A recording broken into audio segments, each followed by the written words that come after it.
오늘 본문은 돌아온 탕자로 잘 알려진 내용입니다. 잠깐 전체 내용을 보면 한 아버지에게 두 아들이 있었습니다. 큰아들은 아버지 일을 성실히 돌봐주는 좋은 아들이었지만 둘째 아들은 그렇지 못했습니다. 어느 날 둘째 아들은 아버지에게 자신에게 돌아올 유산을 미리 달라고 하여 그것을 받아서 재산을 처분해 가지고 다른 먼 나라로 떠났습니다. 그런데 그는 그 떠난 곳에서 허랑방탕한 삶을 살게 되고 가지고 간 모든 재산을 낭비하는데 그리 오랜 시간이 걸리지 않았습니다. 빈털터리가 되어버린 것입니다. 그런데 엎친 데 덮친 격으로 바로 그곳에 흉년이 들었고 이 흉년으로 인해서 불황 속에 몸 하나 의지할 곳이 없는 아주 가난하고 아주 비참한 자가 되었습니다. 그가 간신히 찾은 일자리가 있는데 그것은 어느 집에 돼지치기였습니다. 그런데 이 돼지를 쳐서는 배고픔을 달랠 길이 없어서 돼지가 먹는 그 염을 통해 쥐염 열매를 먹다가 후회를 합니다. 아버지 집을 떠나는 것이 아니었는데. 그래서 둘째 아들은 굶어 죽지 않기 위해 아버지의 집으로 향했습니다. 부끄러웠지만 돌아갈 곳은 아버지 집밖에 없었습니다. 그런데 같은 시간 아버지는 대문 앞을 서성이고 있었습니다. 둘째 아들이 집을 나간 이후에 대문 앞을 서성이는 일은 아버지의 일과가 되어버렸습니다. 이제나 저제나 집 나간 그 아들 돌아오기만을 기다리며 문 앞을 서성이다가 둘째 아들을 보고는 먼 발치에 있는데도 달려가서 그 아들의 목을 안고 입을 맞추고 종들에게 명하여서 제일 좋은 옷을 입히고 손에 가락지를 끼우고 신을 신기었습니다. 그리고 살찐 송아지를 잡아서 잔치를 배설하고 즐거워했습니다. 그런데 문제는 큰 아들이 밭에서 돌아오다 집에서의 잔치가 바로 동생을 위한 것임을 알고 집에 들어가기를 꺼려하고 들어가지 않았습니다. 자기를 권하는 아버지에게 서운함을 토로했습니다. 그는 아버지를 잘 섬겼고 스스로 밭에 나가 농사를 잘 지은 아버지를 걱정시키지 않은 성실하고 부지런한 아들이었습니다. 우리는 큰 아들의 그런 서운함이 충분히 이해가 갑니다. 그러나 그 큰 아들에게 부족한 것이 있었는데 그것은 아버지의 심정을 헤아리지 못한 것입니다. 아버지의 마음이 바로 집 나간 그 둘째 아들에게 있다는 것을 알지 못했습니다. 어쩌면 집 나간 동생에 대한 괘씸함 때문에 알면서도 애써서 아버지의 마음을 외면했는지도 모릅니다. 하지만 큰아들은 아버지의 마음을 헤아려야 했습니다. 항상 대문 앞을 서성이며 그 동생을 기다리는 그 아버지의 그 마음을 살피고 아버지한테 이렇게 여쭤야 했을 것입니다. 아버지, 동생 기다리시죠? 제가 대신 문 앞에 서 있을게요. 들어가세요. 아버지, 제가 가서 동생을 수소문해서 찾아보겠습니다. 제가 데려올 테니까 걱정하지 마세요. 라고 말을 했어야 할 것입니다. 이런 아들이 진정 아버지의 마음을 헤아리는 착한 아들입니다. 아버지를 기쁘시게 하는 아들이며 아버지의 마음에 합한 아들, 좋은 아들일 것입니다. 그러나 그는 그렇게 하지 못했습니다. 아버지의 자식에 대한 사랑을 알지 못했기 때문입니다. 아버지에게 있어 비록 속썩이고 마음을 아프게 했던 그런 작은 아들이라 할지라도 아버지에겐 얼마나 소중하고 귀한 존재인지를 알았어야 한다는 것이죠. 부모가 우리를 어떻게 키우셨는지, 지금 우리가 있기까지 부모가 얼마나 자식을 위해 희생하고 헌신하고 그리고 사랑을 했는지 그것은 부모가 되어보지 않으면 알 수가 없는 것입니다. 비로소 아이를 낳아볼 때 그리고 그 아이를 키우면서 부모님이 나를 위해서 이렇게 고생하셨구나. 부모님이 나를 위해서 이렇게 헌신하셨구나. 자기의 삶을 다 내어놓고 희생하시는 삶을 살았구나. 그제서야 많은 사람들이 깨닫게 되고 늦었지만 나름대로 열심히 효도하려고 하는 것입니다. 요즘 제가 즐겨 부르는 찬양 중에 요게벳의 노래가 있습니다. 요게벳은 모세의 어머니입니다. 요셉이 애굽의 총리 대신되어 아버지 야곱과 형제들의 그런 가족들을 애굽으로 이주시켜서 잘 살고 있을 때 이제 요셉과 그의 모든 형제와 그 시대 사람들이 다 죽고 요셉을 알지 못하는 새 왕이 나타나서 보니까 이스라엘 자손이 그 애굽의 온 땅에 가득하고 또 그들이 강한 존재들로서 나타나게 되자 그 왕은 이스라엘을 두려워하기 시작했습니다. 그래서 그때부터 이스라엘 백성들을 감독하고 노예로 삼고 나중에는 여자아이는 살려주고 남자아이는 다 죽여버리는 그런 엄청난 명령을 내린 것입니다. 그때 모세를 낳고 석 달 동안 그 아이를 숨기다 나중엔 도저히 안 돼서 이 모세를 갈대 상자를 만들어서 그 갈대 상자에 물이 들어가지 않도록 엽청과 나무진을 발라서 그 안에 모세를 집어넣고 그 아이를 강으로 떠나보내는 모세의 어머니 요게벳의 그 심정을 노래하는 곡입니다. 같이 한번 들어보시겠습니다.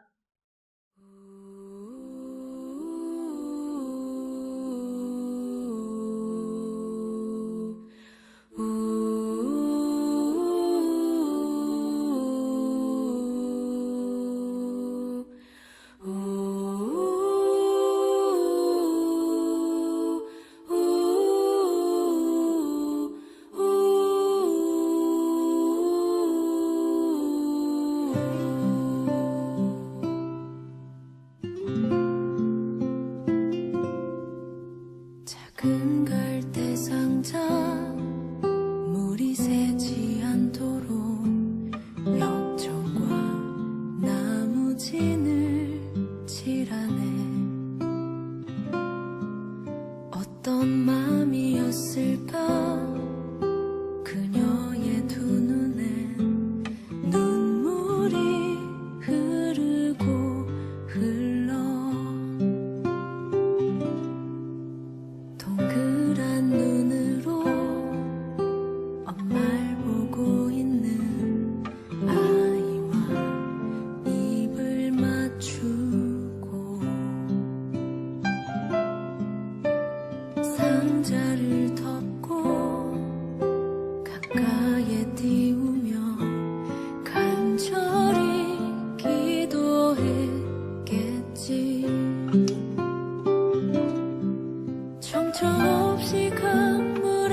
그 아이를 하나님을 의지하며 그 하나님께 맡길 수밖에 없는 그 요게벳의 그 마음이 찬양을 통해서 얼마나도 간절히 다가오더라고요.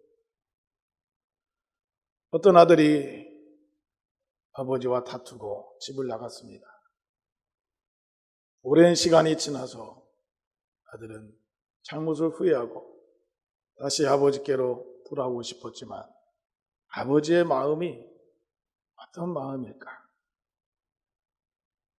가서 아버지의 마음을 더 상하게 하는 것은 아닐까? 그래서 아버지 앞에 편지를 썼습니다.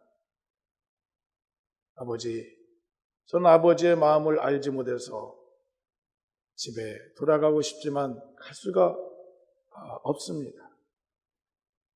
그러니 아버지께서 저를 받아주시고 용서해 주신다면 그 기차가 지나가는 그 우물가,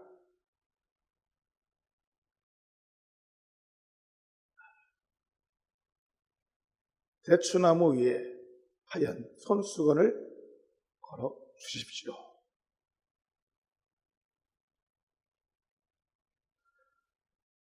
그러면 그것이 아버지가 저를 용서하시고 받아주시는 걸로 믿고 아버지께 돌아가겠습니다. 그러고서 이제 약속 시간이 되어서 이제 기차를 타고 집을 향해 지나가는데 도저히 자기가 그 대추나무를 볼 수가 없었습니다. 너무 마음이 떨리고 자신이 없어서 옆에 있는 사람에게 물어봤습니다. 부탁을 한 거예요. 혹시 이 언덕이 지나고 다리를 지나서 그 마을이 나오는데 그 마을을 지날 때 우물가에 대추나무가 큰 나무가 있습니다. 혹시 거기에 하얀 손수건이 걸려 있는지 한번 봐달라고 하고 자기는 차마 거기를 보지 못하고 기차를 타고 갔어요. 이제 그 마을이 지날 쯤에서 너무나 궁금해서 부탁한 사람에게 물어봤습니다. 혹시 그 나무에 하얀색 손수건이 걸려 있던가요? 아니요. 손수건이 아니라 하얀 혼이불이 걸려 있더라고요. 아버지는 하얀 손수건을 거기다 걸어놨을 때 혹시 바람 때문에 손수건이 날아가가지고 아들이 그 손수건을 보지 못할까봐 콧니불을 갖다가 나무에다 걸어놨던 것입니다. 이게 바로 그 부모의 그 심정을 얘기하는 그런 예화인 것 같습니다. 오늘 이 본문의 비유는 오늘 또 길 잃은 양을 애타게 기다리고 계시는 하나님의 그 심정을 우리 예수님께서 우리에게 알게 해주는 그런 비유입니다. 둘째 아들과 같은 한 영혼이 여러분들을 통해 전도될 때 하늘에 계신 하나님께서 얼마나 기뻐하시겠습니까? 하늘에서 얼마나 하나님께서 기쁜 잔치를 배설하겠는가? 우리 예수님의 그 피 흘려 주심으로, 우리 예수님께서 채찍에 맞아 주심으로, 십자가에 달려 죽어 주심으로 이렇게 죄 가운데서 구원한 그 영혼들, 하나님께 그 모든 영혼들이 다 귀하고 소중한 자들인 것입니다. 그들을 하나님께로 인도할 때 하나님이 얼마나 기뻐하시겠습니까? 하나님께서 나를 통해 구원받게 하시려고 준비하고 예비하신 그 영혼들을 우리는 하나님께 인도할 수 있어야 됩니다. 하나님께서 나에게 많은 영혼을 보내시고 사실은 만나게 하셨으나 우리는 그 많은 사람들과 영혼들을 그냥 지나쳤었습니다.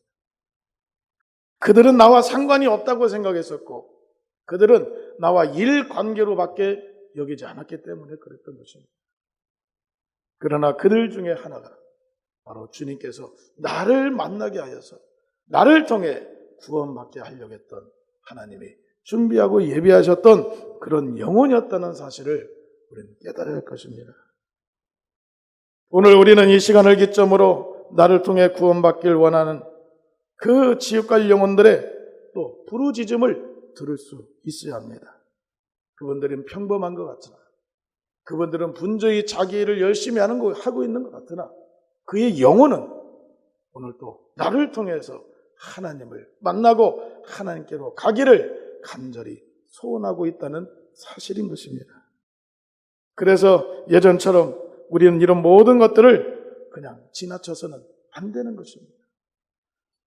우리가 맡은 일을 성실하게 하고 또 부지런히 잘 하는 것도 중요하고, 교회에서 헌신하고 봉사하는 것도 중요하지만 거기에 전도하는 일도 게을리해서는 절대로 안 되는 것입니다.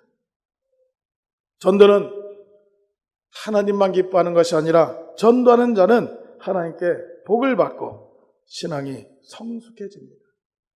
전에는 자기 감정 하나에 지배당하면서 하나님께 죄를 짓고 살고 자기 자존심만 내세우며 살고 대접만 받으려고 살았던 사람들이 이제는 전도를 하면서 자기의 그 전도 대상자들을 위해서 기도해 주는 분들로 변하고, 그 대상자들의 아픔을 같이 나누며 주님께 울어주는 자들로 변하게 되고, 대상자들을 인내하며 기다려주는 그런 사랑하는 마음을 그들 변하고 그들이 그 마음을 품게 되면서 하나님의 은혜를 많이 경험하고 체험하는 것입니다. 그러면서 비로소 나를 전도한 분들의 그 심정을 알게 되고 그런 분들에게 감사를 더하며 예수님께 감사를 더 크게 하게 되는 것입니다. 유명 강사였던 고 황수관 박사가 자기는 전도하다 복받은 사람이라고 간증했던 내용이 있습니다. 그분이 춘천에서 서울을 가는 그 기차를 타고 가다가 옆에 있는 분에게 자기가 전도를 했답니다. 참 교회 가니까 좋습니다. 예수님을 믿는 게 얼마나 기쁘고 좋은지 모릅니다. 그러면서 열심히 전도했더니 그 옆에 계신 분이 나 목사요 그러더라는 것입니다. 아이고, 공자 앞에서 문자 쓰지 말라고 했는데 이 목사님 앞에서 전도했습니다. 아이고 죄송합니다. 그랬더니 그분이 하시는 말씀이 나는 오히려 선생님 때문에 참 부끄러워했습니다. 나는 전도도 하지 못했는데 이렇게 선생님께서 전도하는 걸 보고 제가 참 오히려 부끄러웠고 나도 이제 전도해야겠다는 마음을 먹었습니다. 저는 강원대학교 총장인데 지금 무슨 일을 하고 계십니까? 저는 경북의대 의과대학 교수입니다. 혹시 연세대 의과대학은 어떠십니까? 경북의대도 좋지만 연세대 의대는 참 좋죠. 우리나라 최고의 병원 아닙니까? 예, 알겠습니다. 그러고 헤어졌다는 거예요. 명함만 주고 서로 헤어졌는데 나중에 이제 시간이 흘러서 그분에게 전화가 왔다는 거예요. 그러면서 지금 연세대학교 의과대학에서 교수를 초빙하고 있으니 한번 지원해 보시라고. 거기에 지원했다가 이분이 그래서 거기 합격하라 해서 그때부터 연세대학교 의과대학 교수가 된 것입니다. 할렐루야. 그렇게 되니까 그분이 그렇게 능력 있고 정말 강의를 잘하는 분인지 많은 자들은 몰랐단 말이죠. 그렇게 또 그가 연세대 의과대학에 가서 강의를 하면서 이렇게 점점 자기의 그런 발이 넓어지고 그러다 보니까 이분의 그런 강의가 굉장히 인기를 끌게 되면서 또 전도도 또 많이 하게 되는 이런 일들이 있었던 것이죠. 이분은 그 모든 계기가 바로 자기가 전도를 통해서 이런 복을 받았다고 간증을 했던 것이 기억이 납니다. 전도는 참으로 가치 있는 일입니다. 왜 그런가 하면 바로 예수님을 만나게 해주는 것이기 때문에 그렇습니다. 성경을 통해 또한 우리와 또 우리 주변과 우리의 삶을 통해 예수님을 만난 사람들이 다 복을 받았습니다. 소경이 눈을 뜨고 혈루증이 고침받고 38년 된 병자가 고침을 받고 그의 많은 병에 걸렸던 사람들이 다 자유함을 얻었습니다. 또 귀신 들려 고통받던 청년이 깨끗함을 받는 듯 많은 자들이 이 고통에서 자유함을 얻는 놀라운 복을 받았습니다. 우리 교회도 열린 예배 수료하고 나서 그 소감문을 쓸 때 거기에 내용에 보면 어떤 분들은 그렇습니다. 자기가 자살을 하려고 했었는데 교회 와서 오늘 열린 예배를 통하여 그 무언급을 보면서 자기의 그 모습을 발견하게 되고 거기서 다시 살아야겠다는 생각이 들어서 주님께 한번 매달려 보고자 주님께 돌아왔다고. 할렐루야. 어떤 분들은 또 거기에 설교를 통해서 이렇게 하나님께서 나를 사랑하고 계신다는 사실을 알게 되었습니다. 저는 자살하려다가 모든 걸 내려놓고 주님께로 돌아왔습니다 하는 내용들도 많이 있습니다. 꼭 그래서만이 복이 아니라 우리 삶 속에서 우리 모두가 예수님을 통해서 다 복을 받고 있는 자들입니다. 거기에다가 더욱더 큰 가치가 있는 것은 바로 영원히 지옥 갈 사람들, 영원히 지옥에서 저주받아야 될 사람들을 영원한 천국으로 인도해줘서 하나님과 영생복락 누릴 수 있도록 인도하는 일이니 이보다 더 크고 더 값진 일이 어디 있겠습니까? 그러므로 이 전도는 교회를 부흥시키기 위함도 아니요, 전도대회 1등을 하기 위해서 하는 것이 아니라 먼저는 오늘 집 나간 자식을 기다리고 계시는 하나님의 심정을 헤아림으로 해야 되는 것입니다. 우리 아버지께서 얼마나 그들을 기다리고 계실까? 우리 베드로후서 3장 9절을 보겠습니다. 합독합니다. 주의 약속은 어떤 이에 더디다고 생각하는 것 같이 더딘 것이 아니라 오직 너희를 대하여 오래 참으사 아무도 멸망치 않고 다 회개하기에 이르기를 원하시느니라. 아멘. 주님이 곧 오시겠다고 했는데 아직까지도 주님은 오시지 않느냐? 주님의 오심이 그 더디다고 생각하는 것 같으나 사실은 오직 너희를 대하여 오래 참으사 아무도 멸망치 않고 다 회개하고 주님께 돌아오기를 기다리고 계신다는 것입니다. 그 일을 바로 무리를 통해 이루고자 원하시는 것입니다. 오늘 본문 말씀 그 이전에 누가복음 15장 4절에서 7절을 보면 너희 중에 어느 사람이 양 100마리가 있는데 그 중에 하나를 잃으면 99마리를 들여 두고 그 잃은 것을 찾도록 찾아다니지 아니하느냐. 또 찾은즉 즐거워 어깨에 메고 집에 와서 그 벗과 이웃을 불러 모으고 말하되 나와 함께 즐기자. 나의 잃은 양을 찾았노라 하리라. 내가 너에게 이르노니 이와 같이 죄인 하나가 회개하면 하늘에서는 회개할 것 없는 의인 99을 인하여 기뻐하는 것보다 더 하리라. 아멘. 오늘도 주님은 이렇게 잃어버린 양을 기다리고 계시는 것입니다. 우리는 항상 우리 중심적으로 살 수밖에 없어요.